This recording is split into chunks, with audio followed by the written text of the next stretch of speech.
Hi, this is Wendy Jensen. Welcome to the Healing Questions Guide video series.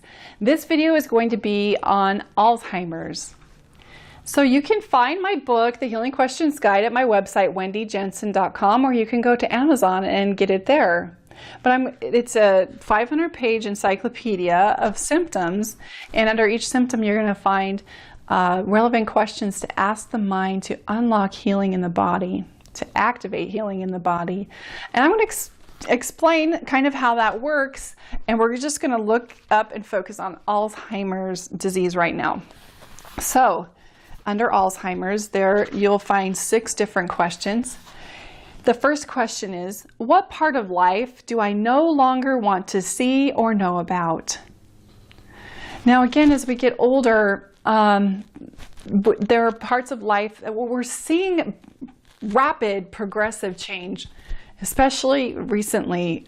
Seems like the earth and all the shifting and changing and transitioning is happening very rapidly. And sometimes when you're really set in a way of seeing things unfold a little bit slower or really resistant to change, this whole changing sequence can be a little bit too much for your brain to take all in, and you can experience resistance to change and fear. A lot of these big changes that are happening are so foreign to the way you were raised that there's a lot of resistance and fear of what's going to happen if it's fully implemented. So there's the question, what part of life do I no longer want to see or know about? And I would encourage you that whatever your subconscious mind pulls out of that, to reinvestigate it. What will it take for you to be willing to see that? Now, I forgot at the beginning of this series that as I'm asking these questions and one really strikes you as being relevant, I encourage you to stop the video and write down the question, and then write down what comes to you as you ask the question. Because what happens is our mind is always flowing in the same cycle, in the same pattern, until it gets interrupted, either with an experience or an event or an issue or a question. Like I think questions are the kindest way to interrupt that pattern of thinking. So as you ask the question, your mind, almost like a dog having to go chase the bone, it goes back and it looks, and when it can't find an answer, then it goes to your higher self, and then it goes into the divine creative energies that in which you were created, your highest self, or God, or your creator. And so when you ask the question, be still and see what comes through your thoughts as you ask the question. And remember to turn off the video if it's really relevant to you. And I'll tell you why. Because it's the most powerful when you ask it the first time. It kind of catches your ego mind off guard. And it's chasing around looking for the solution and the answer, while the ego mind's like, how did that get in there? Oh no, she's going to come up with evidence and information that might change our whole world and set us off course, off of our course that we've been taking. That's obviously causing us sickness. But the first time is the most powerful. If you ask the question the second time, it's still going to work for you, but the ego mind is on to you. And so that's why I encourage you to, the first time you ask the question, it's relevant, go, be still with it, and listen to what comes through for you. Number 2 on Alzheimer's is, what will it take to feel capable, adequate, and secure again? Sometimes when we start to lose our ability that we had in our youthful stages of life, that begins to consume us, and we don't feel like we're relevant or we're valuable anymore. And that thought, continuing to have that thought, it interferes with your ability to project onto the future of what you want to create in the future. It's like you can't even see a future for yourself because you're so focused on what you can't do anymore, instead of what you can and what you would like to do. Number 3, what will it take for me to learn how to adjust to the changes in the world and go with the flow? We talked about that with number 1. and that is understanding and being okay, just letting things happen and being intuitively connected to your divine source and to know what you should do about it. You only have to do what God's inspiring you to do about it. You don't have to fix it. You don't have to change it. You don't have to stop it. All you do is to listen and tune in and say, what am I supposed to do about it? God, higher self, what am I supposed to do about this situation that's happening in the world? Instead of taking it all in and it's overwhelming, so your little parts of your mind are starting to shut off and not activate.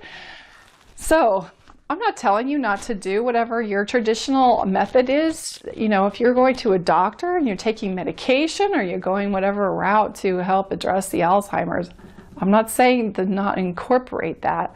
What I'm saying is if you keep thinking in the pattern and feeling and believing in the pattern that's contributing to the sickness, that it will continue to manifest in your body because you're creating an environment for that disease to thrive. So this is a very important part. However, it's not the full solution. I never want to give that impression. It's the beginning and it's essential, but it's not the full solution. So number 4, what value is there in believing that I am the only one who knows, or that no one else is worth my time and energy?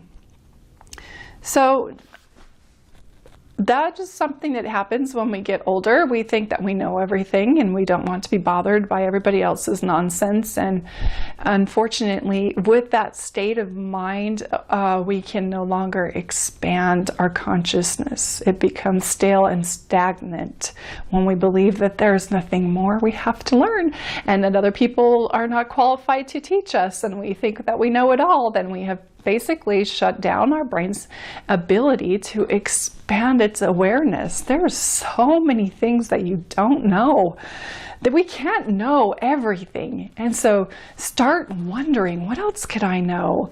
What would I like to learn about today? And in that thriving and in that curiosity alone, curiosity is what causes true mental and emotional and spiritual growth, is curiosity. And that's what we're doing by asking questions too. Number 5, what experience or person of the past do I need to forgive and make right? So forgiveness is a kind of a flavor, a theme that goes throughout a lot of sickness in our body. But the reason that it's so relevant to Alzheimer's is because a lot of times that thing was so painful that we have turned off that part of our mind and our brain for safety, for functionality, but it's still an infringement and an infraction and a fragmentation of our soul.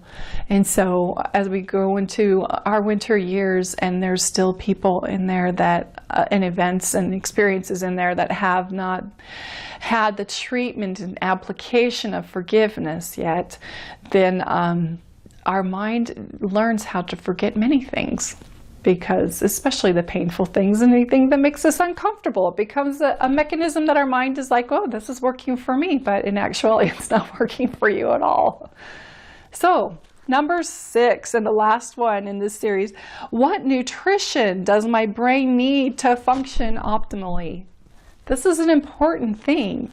As you ask your mind this question and you be in a state of the question, solutions begin to come into your path that wouldn't have had you not asked the question.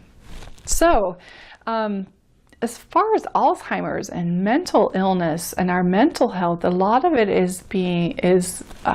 has to do with not receiving the appropriate amounts of micronutrients, of vitamins, vital vitamins and minerals, and those vitamins and minerals not being absorbed into the body. There have been people that have really satiated the effects of, or they have stopped the effects of Alzheimer's and reversed it just by taking highly powerful absorbent micronutrients to feed the brain, because we're not getting it in our food anymore. The way that we plant, the way that we harvest, the way that our food is created is not offering us the nutrition that it used to. And so it's important that you know what works for you. This is what I love about it. I don't have to tell you what micronutrients to use. So when you're asking, it's going to be brought to you, and you can study it out and feel intuitively if this is going to benefit you to give your blood the nutrition it needs to feed the brain. Okay, here's the positive affirmation that goes with Alzheimer's, and it is something that I would write down. You can use like whiteboard markers and write it on your mirror, or you can type it up and put it on a card in your wallet. You can put it on your fridge.